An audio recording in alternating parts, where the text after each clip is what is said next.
Hello all and welcome to thy view. ఈ రోజు నేను రివ్యూ ఇవ్వబోయే movie Spider Man brand new day starring Tom Holland, Zendaya, Jon Bernthal in the lead roles. ఈ మూవీని Dustin Daniel Cretton direct చేశారు. Movie చూసాక నా opinion చెప్పాలంటే నాకైతే చాలా నచ్చింది. Are you Peter Parker are you Spider Man? ప్రతి క్లాసిక్ స్పైడర్ మ్యాన్ స్టోరీలో ఉండే కోర్ క్వశ్చన్ ఇదే. ఆర్ రాదర్ ఈ క్వశ్చన్ ని కరెక్ట్ గా టాకిల్ చేసిన ప్రతి స్పైడర్ మ్యాన్ మూవీ క్లాసిక్ అయింది. టోబీకి ఈ థీమ్ కవర్ చేస్తూ మూవీస్ పడ్డాయి.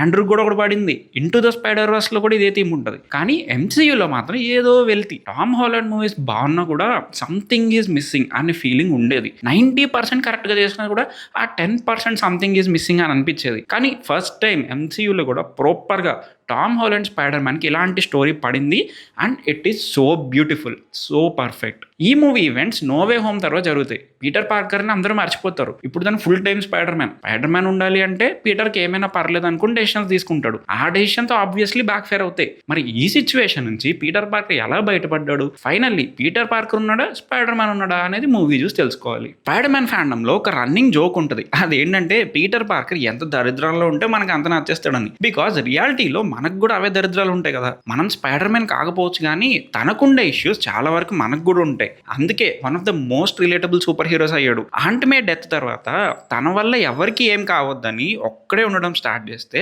దానివల్ల తన మెంటల్ స్టేట్ ఎలా ఎఫెక్ట్ అయిందని చూపిస్తారు. ఒంటరితనం, డిప్రెషన్, లోన్లీనెస్, యాంగ్జైటీ ఇలాంటివి మనందరం డైలీ లైఫ్ లో ఫేస్ చేస్తాం. పీటర్ పార్కర్ కూడా ఫేస్ చేస్తే ఎలా ఉంటుంది అనేది ఈ మూవీలో మేజర్ థీమ్. ఈ మూవీలో వచ్చే క్యారెక్టర్స్ అండ్ సబ్ప్లాట్స్ కూడా దీని రిలేటెడ్ ఉంటాయి. పనిషర్ గురించి తెలిసిందే, ఆడికి ఎంత మెంట్లో. ఇంకా ఒకటి రెండు క్యారెక్టర్స్ ఉంటాయి who went through similar issues in Marvel, వాళ్ళ క్యామియోస్ ఉంటాయి. వీళ్ళతో పీటర్ పార్కర్ ఇంటరాక్షన్స్ అయినా వాటి నుంచి తనలో వచ్చిన చేంజెస్ అయినా ఇవన్నీ చాలా బ్యూటిఫుల్ గా చూపించారు. Tom Holland as Spider Man ఈ జనరేషనల్ కాస్టింగ్ అండి. నేను ఎప్పటి నుంచో చెప్తున్నా ఎంసీయూ స్క్రిప్ట్స్ ఆర్ నాట్ 100%, అందుకే టామ్ ఫుల్ గా న్యాయం చేయలేకపోయాడని. బట్ ఈ మూవీకి మంచి స్క్రిప్ట్ పడింది అండ్ టామ్ హాలండ్ లిటరల్ ఇచ్చి పాడేశాడు అంతే. He's going to be the Spider Man for an entire generation. Such a beautiful performance. Spider Man కు ఉండాల్సిన క్వాలిటీస్ లైక్ ఆ quick and witty one liners కానీ, ఎమోషన్స్, కొంచెం ఇన్నోసెన్స్, అంతే వల్నరబిలిటీ, ఇవన్నీ టామ్ పర్ఫెక్ట్ గా తీసుకొచ్చాడు. ఇంక ఈ మూవీలో జెండయా రోల్ కొంచెం చిన్నదే బట్ తనతోను కొన్ని సీన్స్ అయినా చాలా ఇంపాక్ట్ఫుల్ గా ఉంటాయి. జాన్ బర్న్థాల్ చేసిన పనిషర్ క్యారెక్టర్ కూడా హిలేరియస్ ఉంటుంది. యూజువల్లీ పనిషర్ కూడా చాలా సీరియస్ గా ఉంటాడు బట్ స్పైడర్ మ్యాన్ తో ఉండడం వల్ల తన సీరియస్నెస్ కూడా ఫన్నీ అనిపిస్తుంది.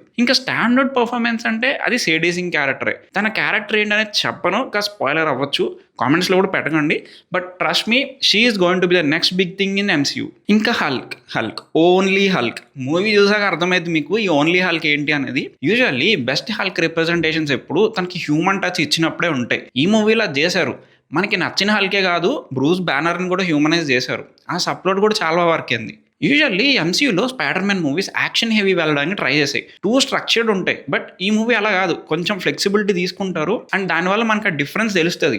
బికాజ్ రెగ్యులర్గా స్పైడర్ మ్యాన్ మూవీస్ చూసే వాళ్ళకి తెలుస్తుంది, ఒక మంచి స్పైడర్ మ్యాన్ మూవీ చూసినప్పుడు మనకి లోపల ఆ ఫీల్ అనేది వస్తుంది. ఈ మూవీతో అది వచ్చింది నాకు కూడా. Director Dustin Daniel క్రెటన్ did a fantastic job. అసలు ఇన్నాళ్ళు ఎంసీ స్పైడర్ మ్యాన్లో ఏదో మిస్ అయింది అనుకుంది ఇందులో తీసుకొస్తారు. బికాజ్ స్పైడర్ మ్యాన్కి పెద్ద పెద్ద విలన్స్ అక్కర్లేదు, వరల్డ్ ఎండింగ్ స్టేక్స్ అక్కర్లేదు. హీఈస్ లిటరల్లీ ఏ ఫ్రెండ్లీ నేబర్హుడ్ స్పైడర్ మ్యాన్. తన విలన్స్ కూడా మోస్ట్లీ స్ట్రీట్ లెవెలే ఉంటారు. కానీ అసలు క్యారెక్టర్ వర్క్ అవ్వాలంటే ఏముండాలి అనేది ఆయన బాగా అర్థం చేసుకున్నాడు. Also action scenes, web swinging అసలు ఎంత ఫ్లూయిడ్ ఉంటుందంటే, షాంగ్‌చి చూసాక అర్థమైంది ఈయన మంచి యాక్షన్ డైరెక్టర్ అని. కానీ ఈ మూవీతో ఆ రెప్యుటేషన్ ఇంకా పెరిగింది. చెప్తున్నా కదా, చాలా ఫ్రేమ్స్ ఉంటాయి ఈ మూవీలో, వాల్ పేపర్ మెటీరియల్, ఫ్యాన్స్కి పండుగ చేసుకునే స్టఫ్ ఇస్తారు.